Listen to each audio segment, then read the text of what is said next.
সুন্নাহ মানার কারণে মসজিদ থেকে অপমান করে আহলে হাদিসদেরকে বের করে দেওয়া হয়, শুধু সুন্নাহ মানার কারণে মসজিদ ভেঙে দেওয়া হয়। যারা মসজিদ ভাঙে মুসলমান নামধরি হয়ে এরা হিন্দুদের চাইতে খারাপ। কোন হিন্দু বিধর্মী মসজিদ ভাঙতে আসে না। আরে তোমার নীতির আদর্শের বিরোধী হয় সেটা ভিন্ন কথা, তুমি কোন সাহসে মসজিদ ভাঙো, তুমি বিরোধিতা করো, এটা ঠিক আছে। মসজিদ ভাঙতে গেলে কেন? মসজিদ আল্লাহর ঘর।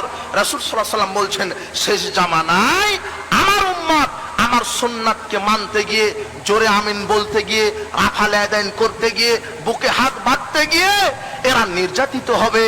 এদের নেকি কত হবে সাহাবারা তোমরা কি জানো?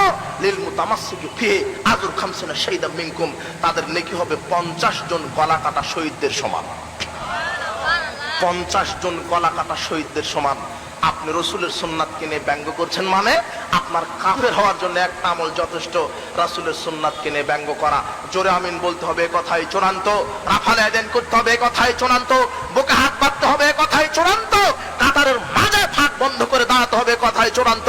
এটাই রাসূলের সুন্নাত, এছাড়া বিকল্প কোনো পথ নেই। যদি বিকল্প কোনো পথে চলেন তাহলে আপনি আপনার মুফতি, মাজার, খানকার হুজুরের গোলামি করলেন, হুজুরের ইত্তেবা করলেন, রাসূলের ইত্তেবা থেকে আপনি বের হয়ে চলে গেলেন।